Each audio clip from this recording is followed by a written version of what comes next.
berdiri. Assalamualaikum ibu-ibu cantik. Waalaikumsalam warahmatullahi wabarakatuh.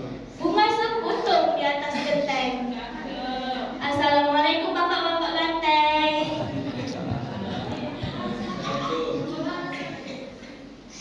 Hamdan wa syukran lillah. Salatan wa salaman ala rasulillah. Amma ba'd. Yang saya hormati dan yang saya muliakan, Al-Mukarram pada alim ulama, Ketua BKM beserta jajarannya, dan seluruh hadirin jamaah salat subuh yang dirahmati Allah. Pada kesempatan kali ini, saya, Raisa Hafifasana, akan menyampaikan sebuah kultum tentang makna Ramadan. Puasa Ramadan adalah waktu kita mempertebal keimanan kita kepada Allah Subhanahu wa Ta'ala.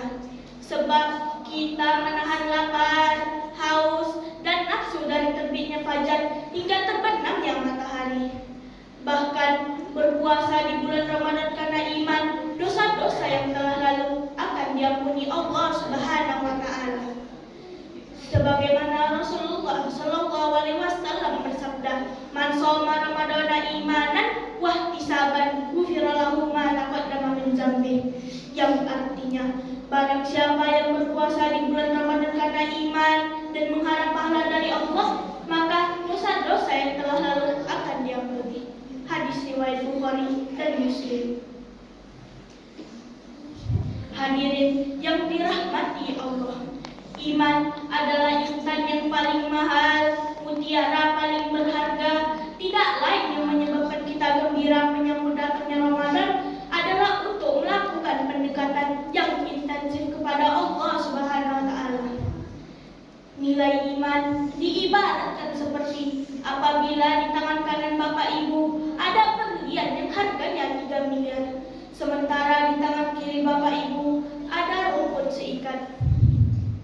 Kemudian berlian dan rumput ini diletakkan di depan sapi. Kira-kira sapi pilih yang mana? Berlian atau rumput? Rumput. Ya pastilah rumput, karena sapi tidak memiliki akal sehingga tidak tahu berapa nilai berlian itu.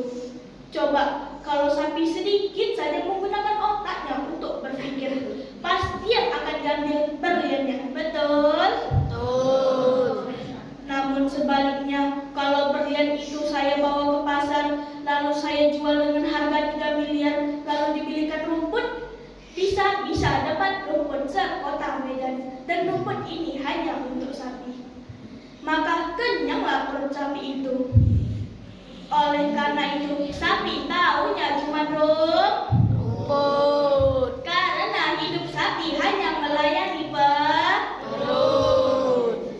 Bahkan kata Imam Ali, orang yang hidupnya hanya melayani perut adalah sapi. Maka dari itu, kalau nggak mau hidup kayak sapi, maka gunakanlah otak kita untuk berpikir. Artinya, memikirkan sudah sejauh mana keimanan dan ketakwaan kita kepada Allah Subhanahu wa Ta'ala, dan sudah sejauh mana didikan Bapak Ibu dalam mendidik anak-anak Bapak Ibu yang akan menjadi calon generasi bangsa dan agama. Maka dari itu Bapak Ibu, mulailah kita merenungkan dan memikirkan nasib kita, anak-anak kita, dan keluarga Bapak Ibu sekalian. Hadirin yang dirahmati Allah, jaga iman kita baik-baik Bapak Ibu. Wariskan kepada kami, anak-anak Bapak Ibu semua. Kami adalah harapan Bapak Ibu semua, dan kami adalah masa depan Indonesia yang akan datang 10, 20, dan 30 tahun ke depan. Mereka mau jadi apa? Persilahkan saja, asalkan hidupnya dibekali dengan landasan iman yang kuat.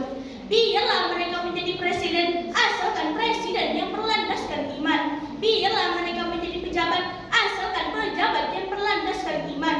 Biarlah mereka menjadi pengusaha besar, asalkan pengusaha yang berlandaskan iman. Kalau sudah iman sebagai landasannya, maka kalau menjadi pejabat, jenderal, dan pengusaha, insya Allah rezekinya akan lancar dan hidupnya akan tenang. Bapak Ibu hadirin rahimakumullah, Kewajiban kita hanyalah bekerja, berusaha, dan berdoa. Dan kewajiban rezeki ialah yang mengejar-ngejar kita. Betul? Betul. Jadi kita tidak perlu berbuat curang dalam mencari rezeki.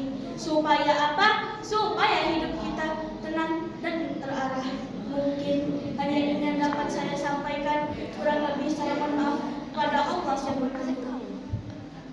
Pagi-pagi makan ketupat, Cakep. campur sayur seperempat, Cakep. meski secuil rezeki didapat, tetap bersyukur agar berlipat.